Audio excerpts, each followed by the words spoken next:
அப்படி ஒரு நெருக்கத்தை தான் இயேசு சிலுவையிலே நமக்கு ஏற்படுத்தி தந்திருக்கிறார். இந்த பகல் வேளையில என கேட்டுக்கொண்டிருக்கிற அன்பு சகோதரா சகோதரி, ஒன்றை அறிந்து கொள். உன்னை காத்திருக்க வைக்க காரணம் நீ அவருக்கு நெருங்கின சொந்தம். நீ அவருக்கு நெருங்கின. Come on church. அகண்டு போயிடக்கூடாது. அகண்டு போயிடக்கூடாது. நான் அழைக்கப்பட்டவன். எனக்கான நன்மை ஆயத்தமாக்கப்பட்டு கொண்டிருக்கிறேன். நான் அகண்டு போயிடக்கூடாது.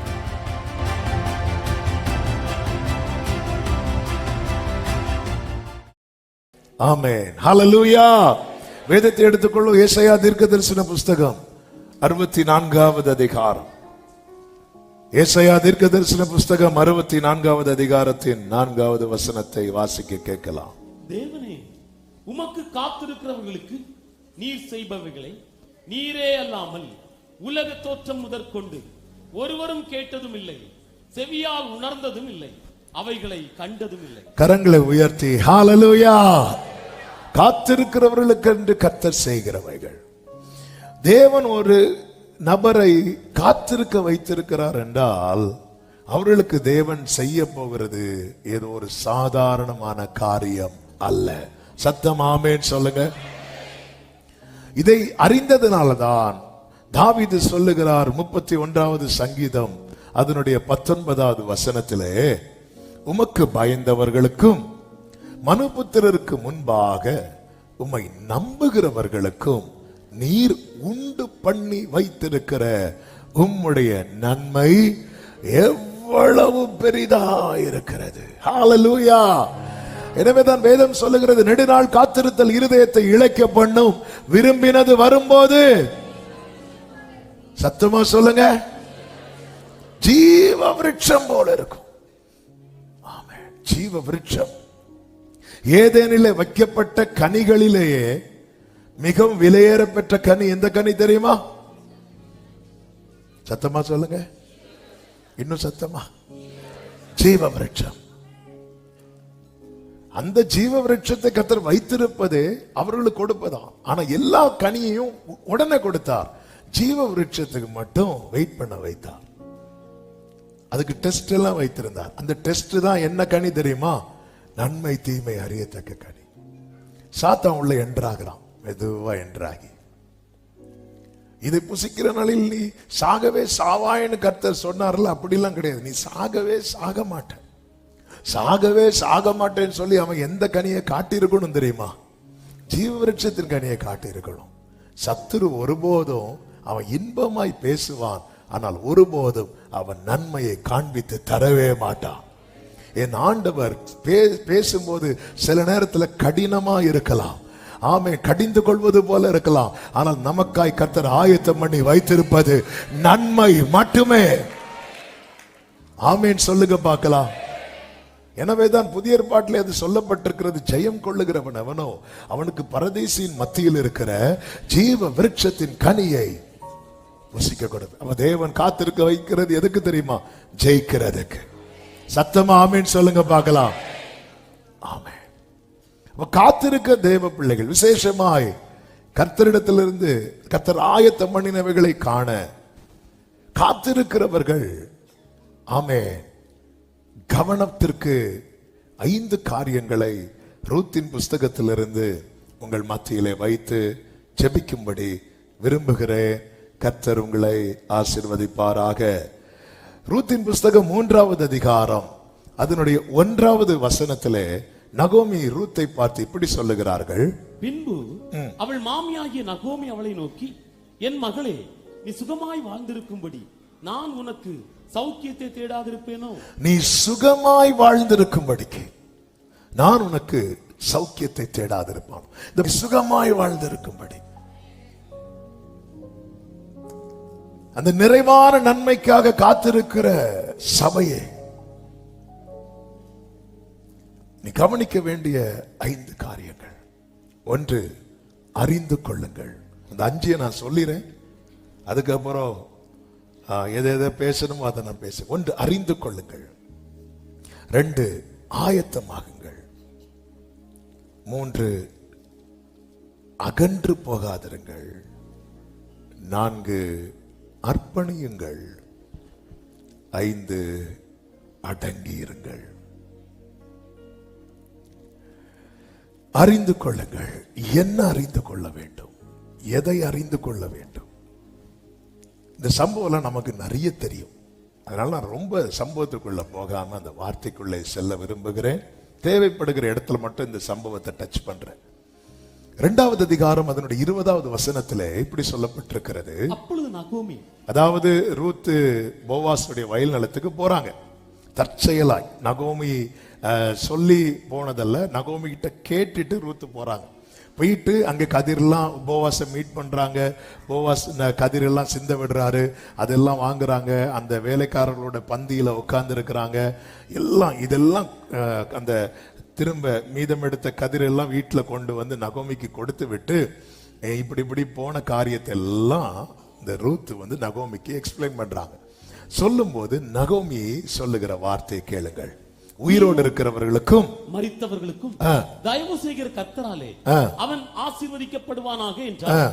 பின்னும் நகோமி அவளை பார்த்து, அந்த மனுஷன் நமக்கு நெருங்கின உறவின் முறையானும் நம்மை அந்த மனுஷன் நமக்கு நெருங்கின உறவின் முறையானும் நம்மை ஆதரிக்கிற சுதந்திரவாளிகளில் ஒருவனுமாய் இருக்கிறான். இந்த ரூத்துக்கு போவாசை பத்தி இதுவரை, அதாவது அந்த வயல் நிலத்துக்கு போயிட்டு வந்ததுனால ரூத்துக்கு போவாசை பத்தி தெரிந்து வைத்த காரியம்லாம் என்ன அப்படின்னா, போவாஸ் இந்த வயல் நிலத்துக்கு சொந்தக்காரர், போவாஸ் அன்புள்ளவர், போவாஸ் கிருபையுள்ளவர், போவாஸ் தயையுள்ளவர், போவாஸ் நன்மை செய்கிறவர், போவாஸ் பாதுகாக்கிறவர். பிரியமான கர்த்தருடைய பிள்ளைகளே, இந்த அறிவு எல்லாருக்குமே உண்டு. ஆண்டவர் அன்புள்ளவர், ஆண்டவர் தயை செய்கிறவர், ஆண்டவர் நன்மை செய்கிறவர், ஆண்டவர் பாதுகாக்கிறவர், ஆண்டவர் கிருபை உள்ளவர். ஆனால் இது எல்லாவற்றுக்கும் மேல ரூத்தே, நீ அறிந்து கொள்ள வேண்டிய ஒரு சத்தியம் இருக்கிறது. என்ன சத்தியம் தெரியுமா? அந்த போவாஸ் உனக்கு நெருங்கின சொந்தக்காரர். கரங்களை தட்டி ஆண்டவருக்கு மகிமை. ஹல்லேலூயா. நான் மற்ற எல்லாவற்றையும் அறிந்து கொள்ளுகிறதுல காண்பிக்கிற ஆவலை விட இன்னும் அதிகமாக நான் எதை அறிந்திருக்கணும் தெரியுமா? அவர் எனக்கு நெருங்கின சொந்தம். இயேசு எனக்கு நெருங்கின சொந்தம். எல்லாம் இழந்து வெறுமையா இங்கே வரப்பட்ட இப்பதான் ரூத்துக்கு கொஞ்சம் கொஞ்சமா கண்ணு தெளியுது. நான் இந்த வயல் நிலத்துல தற்செயலாய் வரவில்லை, அவருடைய தீர்மானத்தின்படி அழைக்கப்பட்டு வந்திருக்கிற இந்த பகல் வேளையில் அதை நம்புறவங்க மட்டும் வலது கரத்தை உயர்த்தி சத்தமா ஆமென் சொல்லுங்க பார்க்கலாம். ஆமென். இந்த அறிவு தேவை. அப்படி ஒரு நெருக்கத்தை தான் இயேசு சிலுவையிலே நமக்கு ஏற்படுத்தி தந்திருக்கிறார். இந்த பகல் வேளையில என கேட்டுக்கொண்டிருக்கிற அன்பு சகோதரா சகோதரி, ஒன்றை அறிந்து கொள். உன்னை காத்திருக்க வைக்க காரணம் நீ அவருக்கு நெருங்கின சொந்தம். யார் உங்களுக்கு நெருங்கின சொந்தம்? ஆமென். யார் நெருங்கின சொந்தம்? எனக்கு இயேசுன்னு சொல்றோம். இப்ப நான் இந்த கேள்வி கேட்பேன், கையை உயர்த்தி சத்தமா ஜீசஸ்னு சொல்லணும். யார் உங்களுக்கு நெருங்கின சொந்தம்? இந்த அறிவு இருக்கணும். ஆமென். இதை வச்சுட்டு எனக்கு யாரும் கிடையாது, என் சொந்தக்காரங்க விட்டாங்க, தட்டுனாங்க, கட்டுனாங்க, கொட்டுனாங்க. ஆமென். மகளே, உனக்கு ஒரு விஷயம் தெரியுமா? தெரியாது. நான் நினைச்சேன், அப்பா நான் தேவனற்றவன் நினைச்சேன், நான் அனாதை என்று நினைத்தேன், நான் யாரும் இல்லாதவன் என்று நினைத்தேன், நான் நம்பிக்கையற்ற காணியாட்சிக்கு புறம்பானவன். எனக்கு ஒரு நெருங்கின சொந்தம் இருக்கிறார். நீரல்லால் எங்களு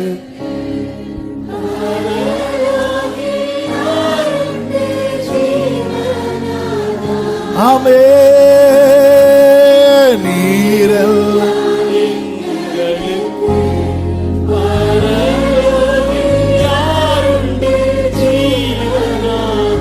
பிரியமானவர்களே, இந்த வார்த்தையை பரிசுத்த ஆவியானவர் கடந்த நாள்ல பேசிட்டு இருக்கும்போது இந்த வார்த்தை, இந்த பாட்டு தான். நீரெல்லாம் எங்களுக்கு யாருங்க இருக்கிறா நமக்கு? இயேசுவை தவிர. நெருங்கின சொந்தம், நெருங்கின உறவு. இத தெரியணும் ரூத் உனக்கு. சபையே இதை நீ தெரிஞ்சுக்கணும். ஒரு நெருங்கி இந்த அறிவு உனக்கு தேவை. இந்த போவாஸ் ரூத்தை பார்த்து சொல்றாங்க பாருங்க, 10வது வசனம் 3:10. அதற்கு அவன், மகளே, நீ கர்த்தரால் ஆசீர்வதிக்கப்படுவாயா. நீதான் ஆசீர்வதிக்கப்படுவ. நீ தரித்திரரும் ஐஸ்வர்யவான்களுமான வாலிபர்களின் பிறகே போகாததினால் உன் முந்தின நற்குணத்தை பார்க்கிலும் உன் பிந்தின நற்குணம் உத்தமமாயிரு. போவாஸ் சும்மா திராட்சரசம் குடிச்சு படுத்து கிடக்கிறது போலதான் தெரியும். அவர் எவ்வளவு மானிட்டர் பண்றாரு பாத்தீங்களா? நெருங்கின சொந்தம் மானிட்டர் பண்ணிட்டே இருப்பார். என் கண்களால் நான் அதை பார்த்து கொண்டே இருக்கிறேன். நகோமி எப்படி கைட் பண்றாங்க பாருங்க. அங்க அவன் கூப்பிடுவான், இங்க இவன் கூப்பிடுவான். நீ வலதுபுறம் இடதுபுறம் சாயும் போது வழி இதுவே, இதிலே நடவுங்கள். எங்கேயும் அடி ஓவர் ஸ்டெப் கொஞ்சம் சாயும் போதே ஆமே நகோமி சத்தம் ரூத்து காதுல தோணிச்சுட்டே இருக்கும். வழி இதுவே. நேரம் அம்மா கொண்டு வந்து எங்க நிக்கிறாங்க அப்படின்னா, சத்திய ஆவியாகிய தேற்றவாளன் சகல சத்தியத்துக்குள்ளும் அகண்டு போயிடக்கூடாது, அகண்டு போயிடக்கூடாது. நான் அழைக்கப்பட்டவன், எனக்கான நன்மை ஆயத்தமாக்கப்பட்டு கொண்டிருக்கிறது. நான் அகண்டு போயிடக்கூடாது. 13 வருஷம் ஆபிரகாம் அகன்று போனான். இப்பொழுது கர்த்தர் ஆபிரகாமுக்கு தரிசனமாகி சொல்லுகிறேன், நீ எனக்கு முன்பாக நடந்து கொண்டு உத்தமனாயிரு. எனக்கு முன்னாக. ஆபிரகாமே, பக்கத்துல வந்தாச்சு. ஆபிரகாமே, இனி என் பார்வையை விட்டு போயிடாத, என் பார்வையிலே ஏறு. அகண்டு போயிடாதீங்க சபையே. 6 நாட்கள் அகண்டு போயிட்டு இதே இது. இந்த ரூத், நான் இந்த சரித்திரத்தை வச்சு பேசி, ரூத் இதே இது வர வழியில ஒரு தரித்திரன் ஒருத்தன் போய் ஹாய் சொல்லிட்டு, ஐஸ்வர்யவான் இன்னொருத்தன் போய் ஹாய் சொல்லிட்டு, எல்லாருக்கும் ஹாய் ஹாய் சொல்லிட்டு போவாஸ்ட வந்தா போவாஸ் எடுத்ததும் பாய்மார். எல்லாருக்கும் ஹாய் சொல்றவங்களுக்கு போவாஸ் ஹாய் சொல்ல மாட்டார். எனது ஹல்லேலூயா என் இதய ஏக்கமே இனியவரே இனியவரே இயேசுயா உம்மைத்தான் தேடுகிறேன். சத்துரு எழுப்பான். எனவேதான் மேகம் போட்டு இத்தனை திரளான சாட்சிகள் சூழ்ந்திருக்க பாரமான யாவையும் நம்மை சுற்றி நெருங்கி நிற்கிற பாவத்தையும். அதுவும் நைட்டு இந்த அம்மா போறாங்க, ட்ரெஸ் பண்ணிட்டு ரெடியா போறாங்க. ஒரு அழகுள்ள ஸ்திரீ நைட்டு ட்ரெஸ் பண்ணிட்டு வெளியே போறாங்க. எவ்வளவு சோதனைகளை கடந்து போயிருப்பாங்க. அதெல்லாம் தாண்டிட்டு இல்ல, அந்த அம்மாக்குள்ள என்ன வார்த்தை மட்டும் இருக்கு தெரியுமா? நகோமி சொன்ன வார்த்தை, நீ நேர போய் பாத, நீ ஸ்டே பண்ற ஒரே இடம் அவர் பாதமா மட்டும்தான் இருக்கணும். வேற எங்கே நீ பாத்துறாத, எங்கே நிக்கிறாத, நின்றாத. அப்படியே போயிட்டே இருக்கிறாங்க. நேர போய் இதை யாரு மாறிட்டு பண்றா தெரியுமா? போவாஸ். உனக்கு கொஞ்சம் பலன் இருந்தோம், நீ என் நாமத்தை மறுதலியாதபடியால் நான் திறந்த வாசலை உனக்கு முன்பாய் வைத்திருக்கிறேன். ஒருவனும் அதை பூட்ட மாட்டான். நான் உன்மேல் அன்பா இருக்கிறதை அறிந்து கொள்ளும்படி நல்ல கைகளை சாட்டி போரா மாமா செலரே அப்பா அப்பா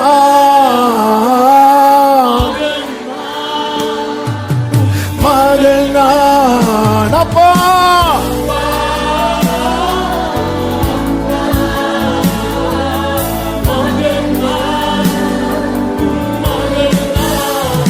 அவே கண்ணின்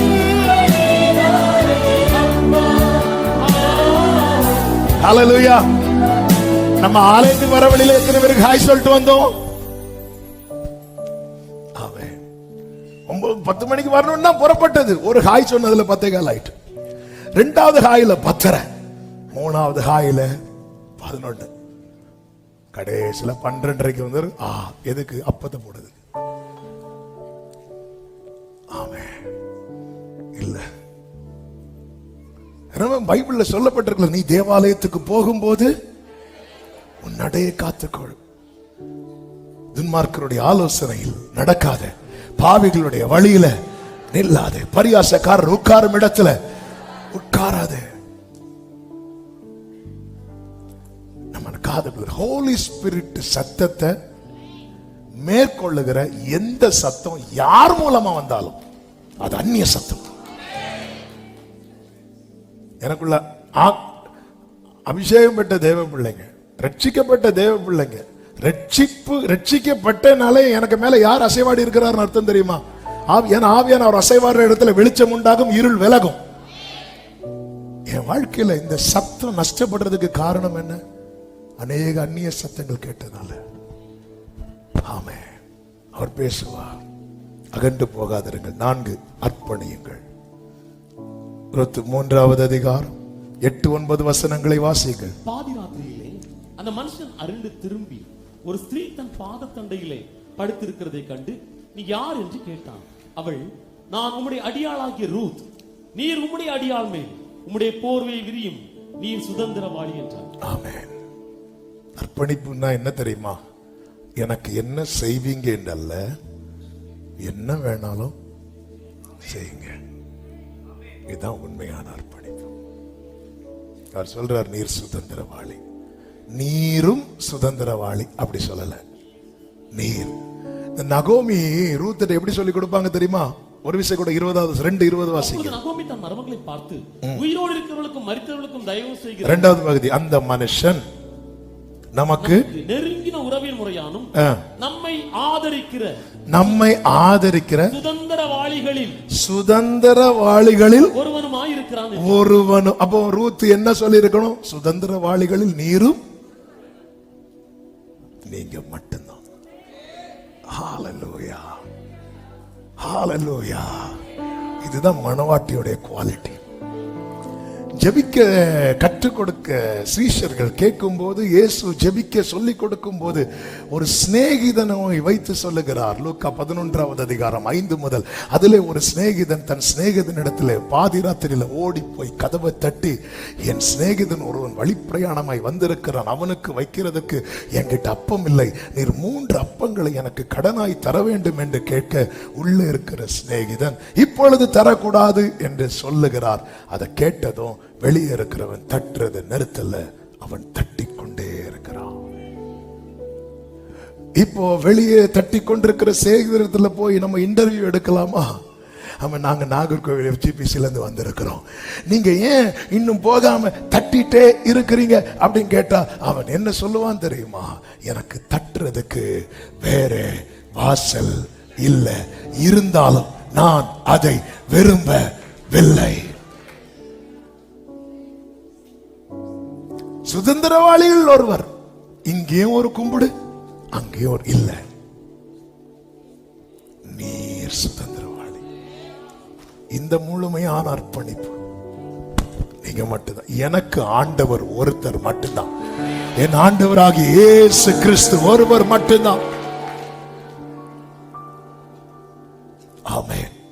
அதாவது எனக்கு என்ன செய்வீர் இப்படி கேட்டுட்டோம்னாலே நம்ம அர்ப்பணிக்கலன்னு அர்த்தம். ஆமென்.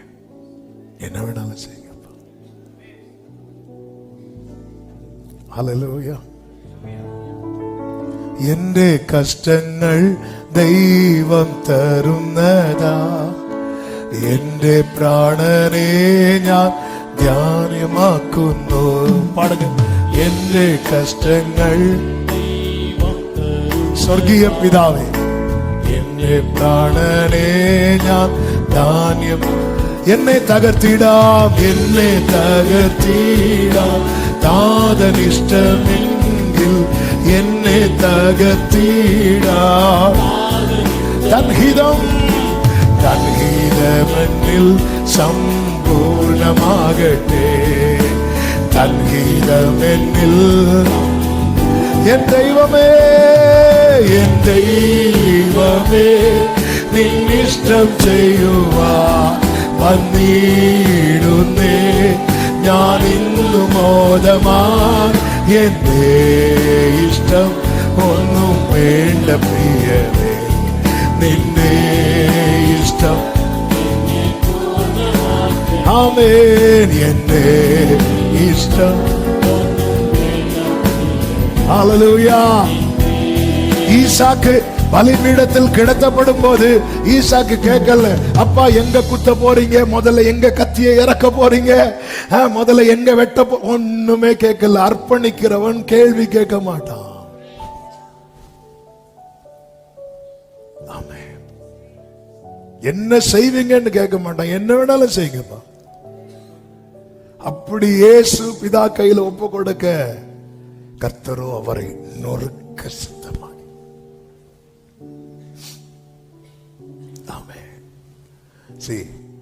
இந்த விசுவாசத்தினுடைய உச்சம் அந்த மேன்மையான லெவல் என்பது கடல் மேல் நடக்கிறதல்ல. நான் விசுவாசித்திருக்கிறவர் இன்னார் என்பதை அறிவேன், நான் அவரிடத்தில். ஒரு போதகர் அவருடைய மகளுடைய கணவர் ஒரு விபத்தில் மரித்து விட்டார். அவரை போய் பார்க்கும்போது அவர் சொல்றார், நான் ஒப்பு கொடுத்துட்டேன் அப்படின்னாரு. அப்படிதான் ஆண்டவர் கட்டு தந்திருக்கிறார். அந்த விசுவாசத்தினுடைய அந்த மேன்மையான லெவல் அந்த ஒப்பு கொடுக்கிறது தானே. இயேசு சிலுவையில் ஒப்பு கொடுத்தார் அல்லவா, ஆபிரகாம் ஈசாக்கு ஒப்பு கொடுத்தார். நான் ஒப்பு கொடுத்ததுனால எனக்கு கவலை இருந்தாலும் எனக்கு நம்பிக்கை அற்று போகல அப்படின்னார். தெரியும் அவர் கையில சேஃபா இருக்கிறாங்க. ரூத்து பாதத்துல தன்னை வைக்கிறாள். அர்ப்பணிப்பு. காத்திருக்கிறவர்கள், இந்த காத்திருக்கிற காலத்துல ஆபிரகாம் 99வது வயதுல அவர் பாதத்தில் தன்னை வைத்தான். முழுமையாக என்ன செய்வீர் என்றல்ல, என்ன வேணாலும். இந்த முழுமையாய் அர்ப்பணிக்க மனம் இல்லாமல் தான் யாக்கோபு நான் தசம பாகம் தரேன்னு சொல்லிட்டு ஓடிட்டார்.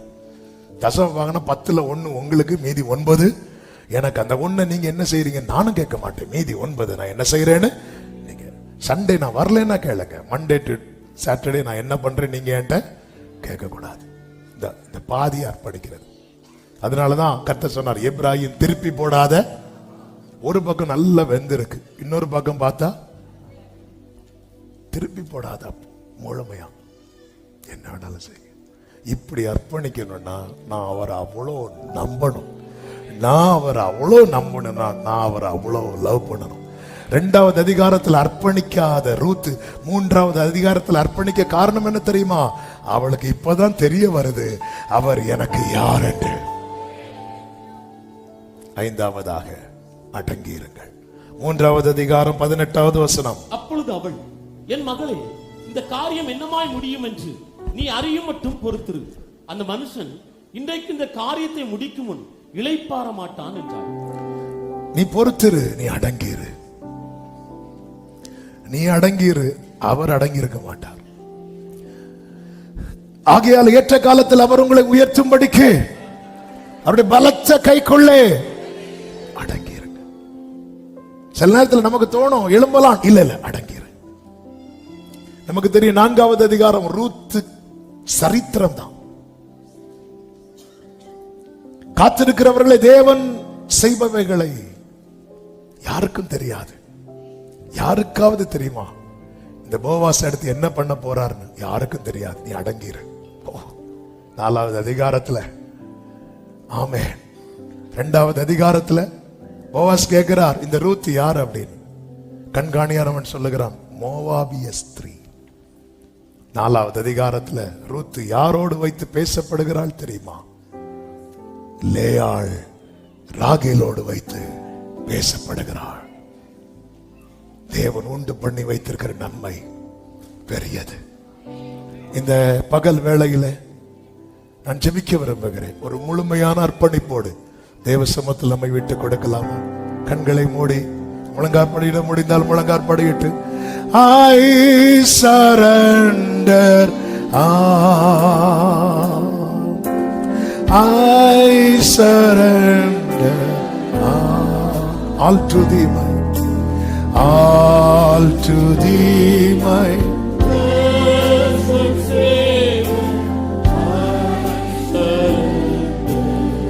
கைகளை உயர்த்தி I surrender.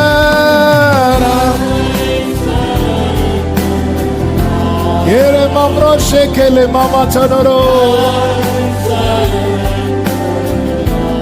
பாதி அல்ல முழுவதுமாய் all to thee, my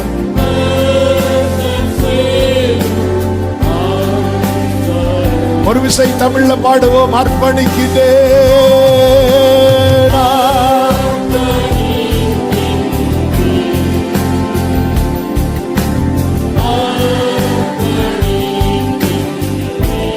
ஆவி ஆத்மா தேகம் யாவோம், ஆவி ஆத்மா தேகம் யாவோம் அர்ப்பணிக்கிறேன். அர்ப்பணிக்கிறேன்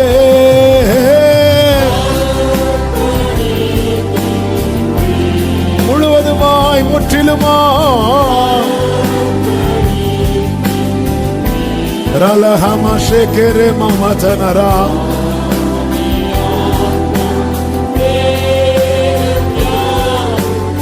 அர்ப்பணி. வலது கரத்தை வானத்துக்கு நேராக உயர்த்து, இடது கரத்தை இருதயத்தில் வைத்து ஆண்டவரை இன்னும் அறிந்து கொள்ளணும், ஆயத்தமாகணும், அகண்டு போகாதிருக்கணும், அர்ப்பணிக்கணும், அடங்கி இருக்கணும். கிருபை தாரும். நீர் உண்டு பண்ணி வைத்திருக்கிற, நீர் ஆயத்தம் பண்ணின அந்த நன்மையை என் கண்கள் காணணும். ஆண்டவரே, இந்த காரியங்கள் ரூத்திட்ட வெளிப்பட்டதின் பலன் போவாசுக்கே சொந்தமாய் மாறினார்களே, அப்படியே நீர் வரும்போது உம்முடைய மனவாட்டியாய் நாங்கள் காணப்பட எங்களுக்கு உதவி செய்வீராக. கர்த்தரப்படியே சபையை ஆட்கொள்ளும், சுத்திகரியும், எப்பொழுதும் ஆயத்தமாய் வைத்துக் கொள்ளும். பெரிய காரியங்களை செய்யும். தாழ்த்தி அர்ப்பணிக்கிறோம். மகிமை அனைத்தும் ஒருவருக்கே செலுத்துகிறோம். இரட்சகர் இயேசு கிறிஸ்துவின் நாமத்தில் பிதாவே, ஆமென்.